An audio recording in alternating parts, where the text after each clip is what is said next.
ప్రభువును రక్షకుడైనటువంటి యేసుక్రీస్తు నామములో మీ అందరూ కూడా నా నిండు వందనాలు.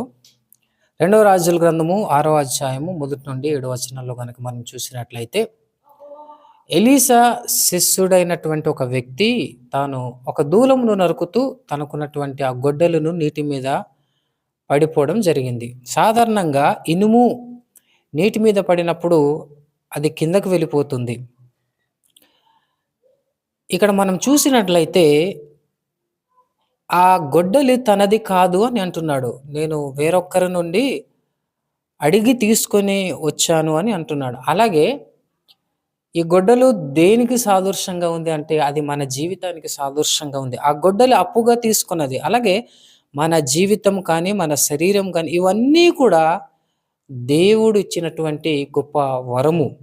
మన శరీరానికి మనం ఏమాత్రం కూడా యజమానులము కాము. అందుకే మొదటి కొరింథీ రాసినటువంటి పత్రిక 6వ అధ్యాయం 19వ వచనంలో పౌలు అంటాడు, మీ దేహము దేవుని వలన మీకు అనుగ్రహింపబడి మీలో ఉన్న పరిశుద్ధాత్మకు ఆలమై ఉన్నదని మీరు ఎరుగరా? మీరు మీ సొత్తు కారు అని అంటున్నాడు. అంటే మనము మన సొత్తు కాదు, మనము దేవుని బిడ్డలము, దేవుడు తయారు చేసినటువంటి మనుషులము.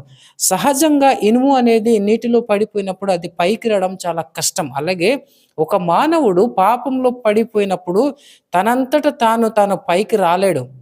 అందుకే ఎలీషా ఏం చేశాడంటే ఒక చెక్క ముక్కను వేసినప్పుడు ఆ నీటిలో పడిపోయినటువంటి ఇనుము పైన వచ్చినట్లుగా మనం చూస్తాం. అలాగే యేసుక్రీస్తు ప్రభువారు కూడా మనం పాపంలో పడిపోయి ఉన్నప్పుడు పాపంలో నుండి ఉన్నటువంటి మనిషిని పైకి తీసుకురావడానికి యేసుక్రీస్తు ప్రభువారు శిలువ మరణం అనేది పొంది మనలను పాపయూబిలో నుండి పైకి తీసుకురావడం జరిగినది.